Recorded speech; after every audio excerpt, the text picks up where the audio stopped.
As many of you know, the Quality Jobs Act has been our seminal job creation legislation since 2005. We've expanded it every year due to its success in creating good-paying jobs with benefits. And it's become a model that other states have followed. We're very proud of what it's done, and we're very pleased to see that it has a bright future. In order for that future to bear fruit for all of us, we need to expand the caps on quality jobs. In fact, in this bill, I have completely removed the caps on quality jobs for participation in quality jobs, both the per company cap and the total cap overall. The present cap is at $60 million. By removing the caps, two things happen. Number one, it takes our state and our Department of Economic Development out of the role of picking winners and losers from applicants. It allows anybody who qualifies under those standards for creating good, high-paying jobs around the state to know before they even file their application, there's some certainty that they'll be able to participate in this plan. In addition to that, by removing the per company's caps, those are not necessary if there is no overall cap. And that allows any company, large or small, to apply for whatever their needs are based on their growth or what they're bringing to our state. Now, I will also tell the committee that I have also in this committee's House Committee substitute, I've included several other items that are bills that we have heard in this committee several times in the past and bills that we have voted out of the House of Representatives before. I know we have at least two new members who may not have a lot of education about those bills, but we can discuss that more in executive session. So the House Committee substitute includes some changes, some statutory changes to help promote data storage in our underground storage facilities that we have in Kansas City and Southwest Missouri and other places around the state. I've also included in the House Committee substitute the Small Business Entrepreneurial Growth Act, which is basically a Quality Jobs Light Act that doesn't include tax credits for small business to help promote small business in the state. I've also included some other things which I can cover, but I wanted to make sure those two things were noted.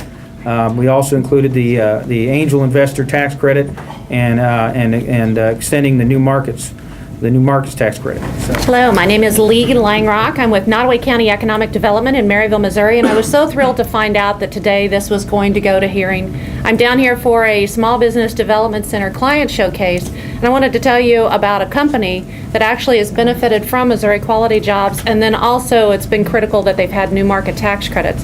It's a new company, it's a green technology, and in this age and when we're trying to retain companies, this is a new startup that is, we're thrilled to say, that's opening. Thanks to those two programs, it wouldn't have happened without them. We've got 20 jobs that are 150% of county average wage with full medical benefits. We're a community of about 10,500 people. This is a big deal for us, and we're thrilled to have it. I want to thank you for your past support of this. Thank you for your eloquence in working with us and working with the Quality Jobs Act.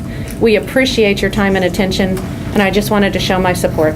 Just want to speak in support of the new markets portion of the Senate committee, or the House Committee substitute. Just very briefly, Advantage Capital has been one of the participants in the new markets program. We have the program has helped steer capital into 25 different businesses, over $120 million worth of capital into those businesses, all while leveraging that cash from the private sector to be invested in these businesses without any tax credits being redeemed, and still won't be redeemed for another year. So the capital is able to go to work in low-income, distressed communities, create jobs, drive investment, and has the delayed effect as far as when the redemption of the credits occur. Mr. Chairman, members of the committee, my name is Tracy King, and I'm here representing the Missouri Chamber of Commerce and Industry, and we'd like to go on record in support of House Bill 191. I think since 2005, the state has made significant strides through the General Assembly and also through the administration on building a good business and economic development climate here in the state. And I believe we've been able to attract and retain jobs in the state since then.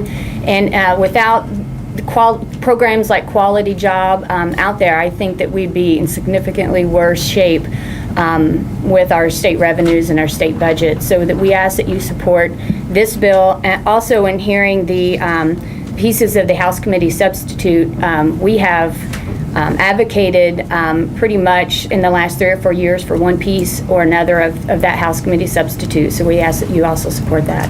As a reminder, this bill would allow eligible companies to apply to DED for a tax credit to be applied to qualified research expenses with an annual cap of $10 million. The mission and the focus of this legislation is to support research and development in biotechnology in Missouri. As I have said ad nauseum, Missouri is poised to be a national, if not international, leader in the life sciences. There are very few states in our region that can compete with us when it comes to the substantial industry base that we have in Missouri, combined with world-renowned research institutions and nationally ranked teaching hospitals. Now it's up to the state to be, a strong strategic partner.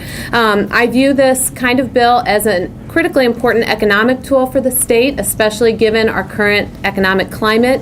I think this type of legislation should be viewed as part of the necessary structure of our economic recovery. It's simply one of the tools in the toolbox that we need. As Senator Bond told us when he was here 2 weeks ago, the life sciences have made and will continue to make a significant contribution to sustainable economic growth in Missouri. But it's also important to recognize that this is an increasingly competitive field, and it's critical for our state to have the tools that we need to recruit and retain the companies that are doing cutting-edge research and development. I always tell people that it's one thing if we can't compete with California, which passed a $3 billion bond initiative, or Massachusetts, which has 250 colleges and universities, but if we can't compete with our neighboring state of Kansas, which passed a $600 million reinvestment act to support research and development, we're really in a world of hurt. And some of you may have seen in the last year that Kansas landed a very, very significant federal biodefense facility. There's no reason that that kind of facility shouldn't be coming to Missouri. So really, the bottom line is that if Missouri doesn't make strategic investments in this area, we will quickly be left behind. And in closing, I would ask for your support once again and reiterate how much I appreciate this early hearing on this bill. When you talk about a research and development tax credit, research at its base level, basic science, is done at research institutions, at institutions of higher education. It's funded by institutions like the National Institutes of Health or the National Science Foundation. What we're talking about here is the two-pronged attack at job creation. And so on the first level, you're doing things both at the federal level and at the state level, say through the Life Sciences Research Board, and that promotes the state's research capacity to put in place equipment and laboratories and infrastructure to pull down federal dollars. In this instance, you're focusing more on the research and development side, the commercialization of that research, and in the life sciences in particular, or biopharmaceutical development in particular, you're going to take 10 to 12 years to bring a product to market and put it through all those clinical trials and those regulatory approvals. And so it's a very much a long cycle business at great expense. Sometimes a product will take over $1 billion to bring to market.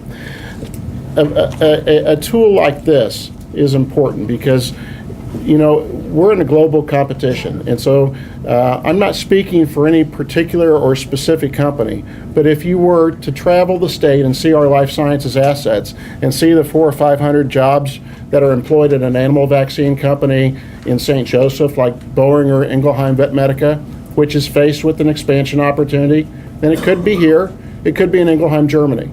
Okay, the Pfizer facility in Chesterfield, which has over 1,200 research jobs, and they've just completed a $250 to $300 million expansion in the state of Missouri, but yet it's a global center for biologics, and they have 3 or 4 of those around the world.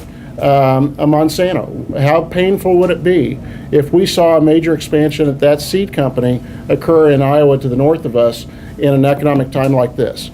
So this is a tool that helps strengthens Missouri's position in the world of economic development, and I applaud you for bringing this topic forward for early discussion. It has our wholehearted support. It was on the books before, and due to the economic times of the early 2000s, it was taken off.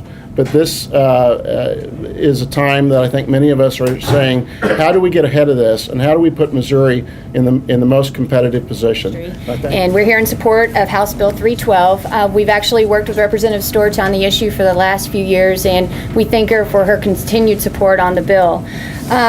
We believe this legislation will continue the positive movement that we've seen here in the state in Missouri, and we also believe it's going to continue to build upon the pro-business programs that we have here in the state, and for that we ask for your support.